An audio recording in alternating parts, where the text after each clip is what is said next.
In this video, I'm going to talk to you about how I work through slumps in my coaching business. So I've sold millions of dollars online in the coaching space over the last few years. And if anyone tells you that it's always going to be just this like perfect linear path up and you're going to grow month on month and there's never going to be any problems, externally, the business is going to be doing amazing. Internally, you're always going to be feeling amazing because, they've got this system or whatever. That's total bullshit. You personally will go through slumps. And so in this video today, I want to change direction a little bit from talking about strategy and frameworks and my clients and how we sell without calls. And I want to talk to you about how I emerge from slumps in my coaching business when they inevitably happen. So let's dive into it. First things first, what is a slump and how does it manifest in the real world? So a sales slump, right? And that totally can be one way that it appears is if you have a dip in sales for a month, a couple of months, it could even be longer than that depending on what's going on. But typically that's going to be as a result of something else, right? Because us making money, it's all a cause and effect relationship, right? The money is the effect and the cause is ultimately what's dictating it. And so if there's a slump, it could be that you've fallen out of alignment with your offer. It could be that you're no longer enjoying working with your target audience. It could be that you've fallen out of love with the business in general. It could be that the platforms that you're creating on and driving traffic on, you just don't want to be there anymore, right? Like I've made millions of dollars on Facebook, but I can tell you there's been periods of time where I have not wanted to look at Facebook because there's so much stupid shit on there. So there can be a lot of different reasons that can ultimately cause a sales slump, which is the effect, right? It could be that you've got stuff going on in your personal life, right? We all have periods where shit happens, be it in your family, be it in your relationship. If life is tough, the business becomes tricky because you just can't show up with the same energy. You can't show up with the same focus. You can't show up with the same motivation and drive because you've got this constant thing in the back of your mind that's going on, right? So it can manifest as a slump in the coaching business without it even having anything directly to do. And then the other big one is they lack clarity about the big vision and kind of where everything is going. And that again can be driven from, stuff that's happening directly in the business. Maybe you've been doing the same thing for an extended period of time. And that can also be driven externally if something changes in your life, how you feel about your business and the vision that you had for your business may not feel right anymore. Okay. So look, there's definitely going to be more, but slumps can appear in a lot of different ways. And they can manifest in the real world in a lot of different ways. Okay. If you've been told that there's one system that's going to ensure that you always grow and that everything's going to be always perfect if you just buy insert thing, crazy, it's nuts. Business isn't meant to be this like perfect linear thing. I've worked with companies of everywhere from, people trying to make their first 10 grand online all the way up to companies making 5+ billion a year. And business is a roller coaster at every single level. A business in a nutshell is solving one problem, zooming back out, solving another problem, zooming back out, solving another problem. And it is that over and over and over again. And that never, ever, ever, ever stops. So if you're going through this now and you've seen this, I've got some action steps that hopefully you can go and take now and run with. If not, and you're feeling great, amazing, good on you. Make sure you capitalize on that momentum while it's flying, because not to be a doomsdayer, but it will come, right? There's highs, there's lows, and in those periods, you need a plan of attack. Okay, and so I want to dive into some action steps and rip through these really quickly. Okay, a little bit of backstory before we pull into these. Over the middle of this year, I had a lot happen in my life. My son was born, and I'd been in this like experimental phase with my business for a solid like 18 months, 2 years, and we'd done tons of cool stuff and I'd learned so much and I'd worked with some amazing people and achieved amazing results, but I was just lacking that kind of clarity in the vision of where everything was going. And you end up going through the motions and you go on social media and maybe your posts aren't resonating as much or your videos aren't resonating as much or content's not exciting for you to create anymore. And you feel like you're kind of screaming louder and louder and louder and people just aren't hearing you.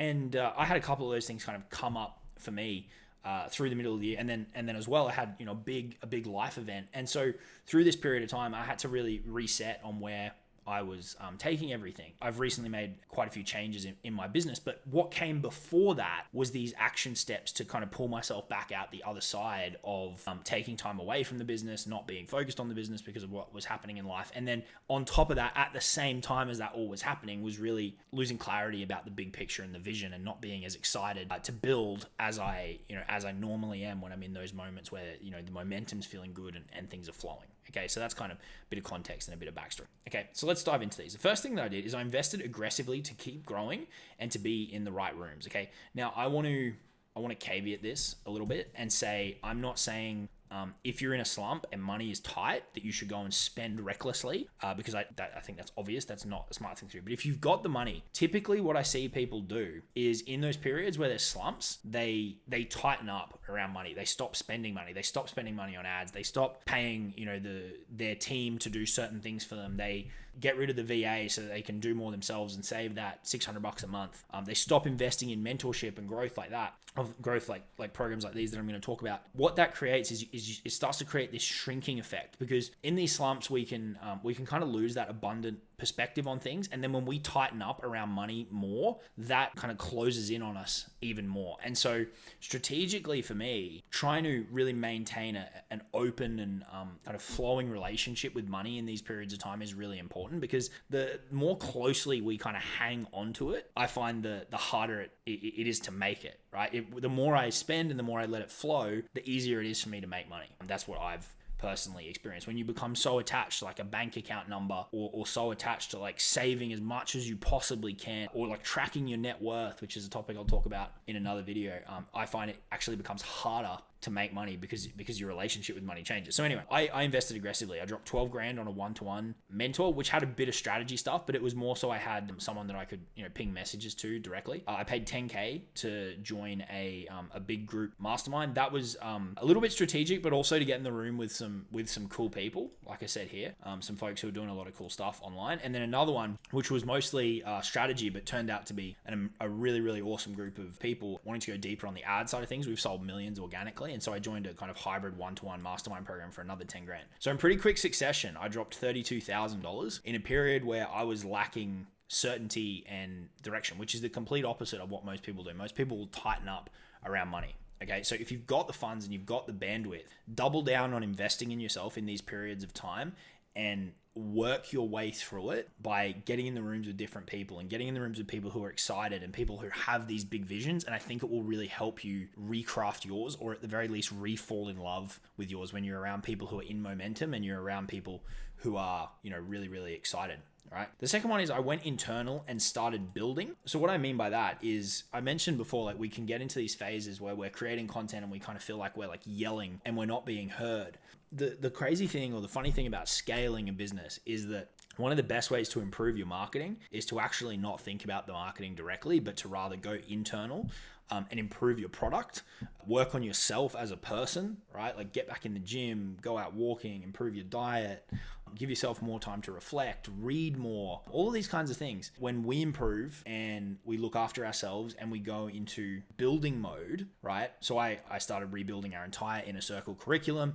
I massively increased the value of the mastermind by bringing in some just like out of control guests, and I really reset on my vision for my Inner Circle, which is like the flagship program in my business where I help people grow their coaching business without sales calls, and we have a big focus on growing monthly recurring revenue. If you want details on that, you can check out the main video on the channel, right? So I went into building mode rather than trying to shout louder and louder and louder when I didn't have this clarity.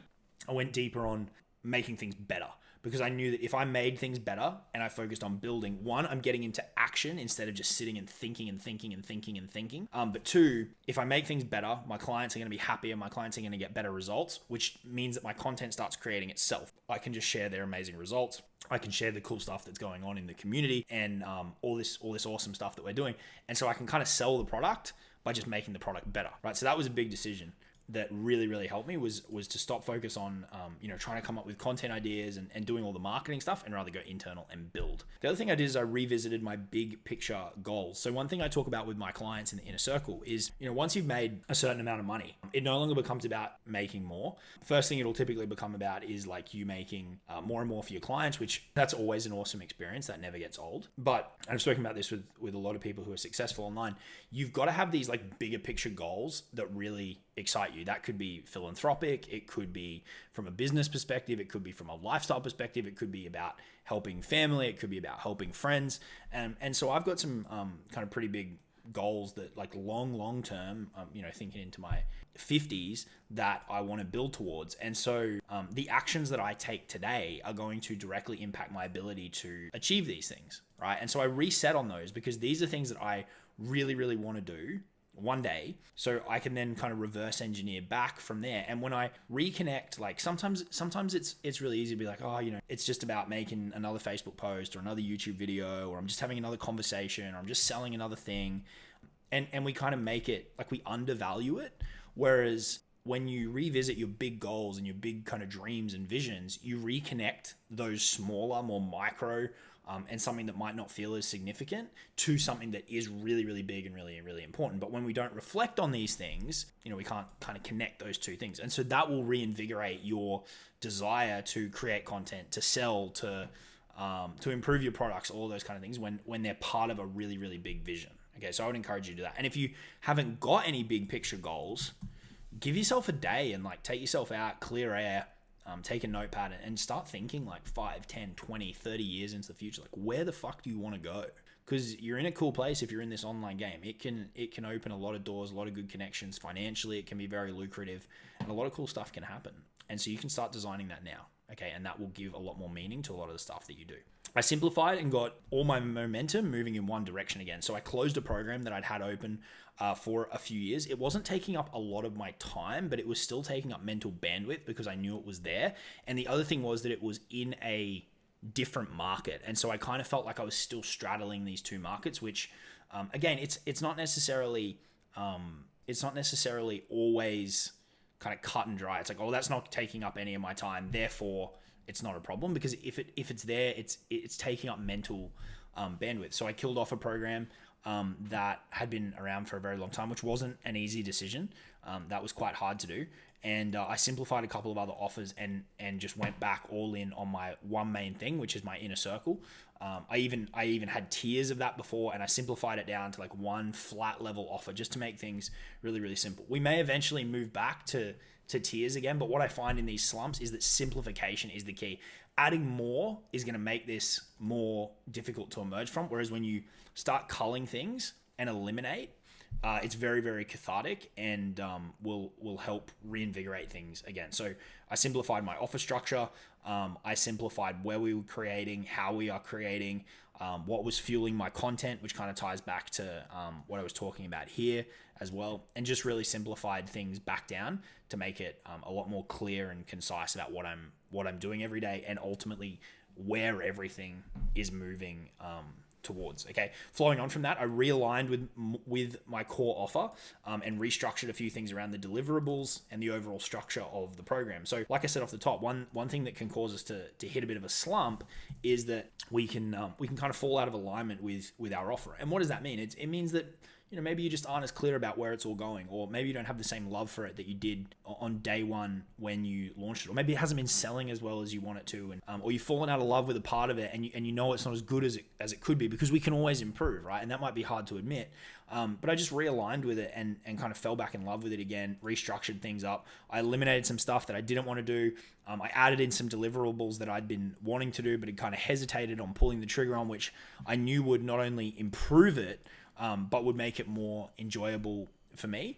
And so this kind of reset proved very, very, very, very valuable. And the results off the back of it have flowed, which will be covered in a separate video. It could already be up. So that was another thing around simplification and realigning with that core offer. Again, if you want my help building out that core offer, go watch the main video on my channel. We talk about how that kind of fits into the overall ecosystem.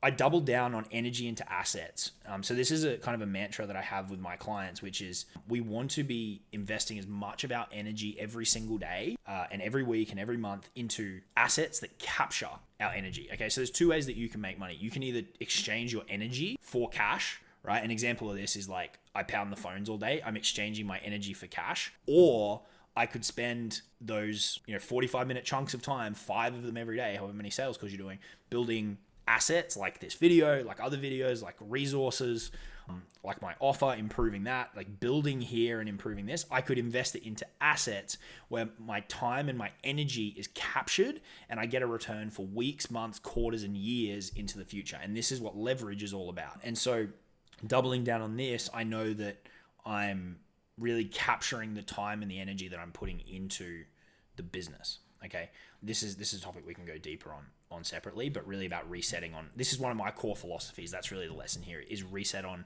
your core principles and your core philosophies. Okay. The other thing that I reflected on is there's this crazy thing about the word should. I saw a psychologist for a few months in 2020 when I was going through a tricky phase in my life, and one of the things that she taught me was when we use the word should, in a lot of cases where we're basically saying that we're doing something for somebody else, or we're doing something not necessarily for ourselves. That may not be the way we want to do things, and we've kind of picked it up from somewhere, or someone else has kind of projected it onto us, or we've at least received it and we're doing it for them, right?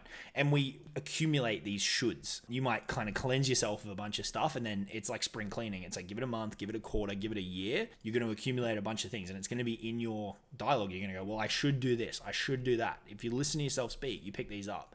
And these shoulds, they could be okay, but they can be things that we don't really want to do, and we're doing because someone told us. It could be a mentor. They could be acting in, they think they're acting in your best interest, but it straight up just doesn't align with you. And so we want to reflect on these shoulds, and we want to eliminate them where they're no longer serving us. And as you can see, a lot of these things are all about kind of liberating ourselves. It's like liberating yourself from being, really tight with money. It's about liberating yourself from needing to do what everyone's doing in the market and shouting, and rather getting into building mode. It's about kind of liberating yourself and getting excited about your big picture goals. It's about shedding stuff and simplifying. It's about realigning with your core offer, doubling down on leverage, reflecting and ditching all of those things that you've kind of picked up along the way.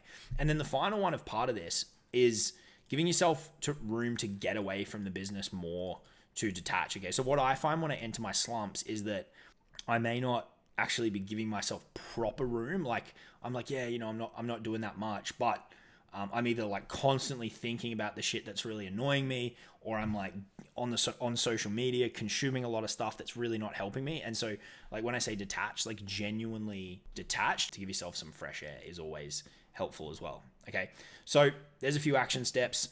If you do one or a couple of those and try get into action, I think you'll find that you're able to work through nearly any slump. Remember that cause and effect. If it's a financial one, it's probably an input that's ultimately causing the finances not to be there.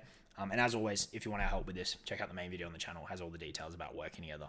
But yeah, hopefully these little action steps help you emerge from any current slumps that you might be facing, or any ones that hit you in the future, because that's the reality of this game. Appreciate you hanging out with me, and I'll talk to you all in the next video. Cheers.